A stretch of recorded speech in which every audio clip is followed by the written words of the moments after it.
como saber se os chakras estão em desequilíbrio? Como alinhar? Você já está falando aqui muito para a gente sobre, né, como ativar, como alinhar, mas eu achei interessante essa Boa. primeira pergunta dela. Como que a gente tem a percepção que os chakras estão em desequilíbrio, Rafael? Tá. Bom, claro que vai existir um tipo de desequilíbrio, às vezes primário, às vezes alguns desequilíbrios muito profundos e complicados.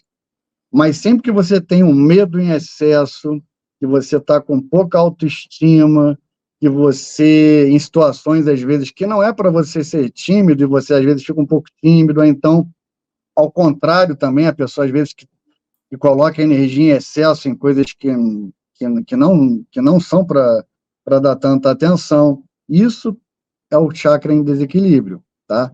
Por exemplo, vai ter a ver com cada chakra, não tem como falar de uma maneira geral, mas vou dar o exemplo. Primeiro chakra. Se você tiver com o chakra em desequilíbrio, normalmente, tanto o primeiro, quanto o segundo, quanto o terceiro, normalmente você pode criar, né, desenvolver algum tipo de medo. Só que, assim, são medos distintos. O medo, quando está ali no chakra raiz, no Muladhara, ele é aquele medo, no caso da sobrevivência, às vezes no medo pela tua vida em excesso, vai ficar muito preocupado com assalto. Quem mora no Rio de Janeiro aqui é difícil, né? Porque para você equilibrar isso, que agora tendo guerra de facção, BOP, tiroteio, mas enfim. Mas se você alimentou um medo em excesso, às vezes, deu o exemplo do assalto, por quê? O chakra raiz, ele é o chakra da sobrevivência. Então, quando você desenvolve algum medo muito grande, você vai trabalhar o medo ligado a essa sobrevivência, essa preservação. Então, vai ter medo de morrer, medo de sair de casa toda hora, medo de violência, medo disso, medo daquilo. O segundo chakra já está ligado ao quê? A fluidez, a criação, a sexualidade. Então, pode ser a pessoa que desenvolveu um medo ligado à questão do sexo, por exemplo. Tá? A pessoa não gosta, nenhum parceiro dá certo, não se sente atraída por ninguém, ou então ao contrário também, a pessoa que é hipersexualizada, quer fazer sexo com todo mundo. Acho que esse exemplo até nos dias atuais é mais adequado para ver um desequilíbrio do chakra. A pessoa que quer ali sexo toda hora, só pensa em sexo, sexo, sexo, sexo. Eu estou dando exemplos, né? Então, no segundo chakra é fácil você perceber isso. No primeiro chakra, voltando, também tem um tipo de percepção fácil, quando a pessoa, eu já falei isso no início, mas tem a ver com ansiedade, com depressão também. Tá? Então, se você tiver com pouca energização nesse chakra, é bem provável que você, muitas vezes, desenvolva algum transtorno depressivo, pode ser até num grau pequenininho, não precisa ser um transtorno depressivo grave, tá? Então, tem a ver com isso também, com ansiedade, às vezes acumular objetos demais, a pessoa que tem aquela dificuldade de se desapegar de alguns objetos, tem sempre um objeto legal da tua infância e tal, mas a pessoa que todos os objetos são legais, tudo é maravilhoso, não quer se desapegar de nada, isso se liga muito ao primeiro chakra. Até fazendo uma alusão legal, até os 7 anos de idade, as crianças que têm de 0 a 7, né, elas vibram na energia do primeiro chakra, do Muladhara. Por quê? É o chakra da sobrevivência. Então, se você se comportar como uma criança, você com 45 anos, é sinal que o teu chakra está em desequilíbrio. E como é que eu posso dar um exemplo? A criança, por exemplo, meu filho tem 6 anos já está diluindo isso, já está entrando no outro estágio, que é do segundo chakra. Mas uma criança de 1 aninho, está no meu colo aqui, aí eu vou lá na casa do Luiz, conhecer o Luiz, ele falou, Luiz, aqui meu filho, olha que bonito no meu colo. Quando eu mostro o meu filho para o Luiz, se ele não conheceu o Luiz, o que ele faz, normalmente? Ele vira no meu colo e bota a cabecinha para dentro aqui, porque ele está se ancorando em mim. Só que para ele é normal, ele tem 7 anos de idade, ele tem 1 aninho e até os 7 é normal.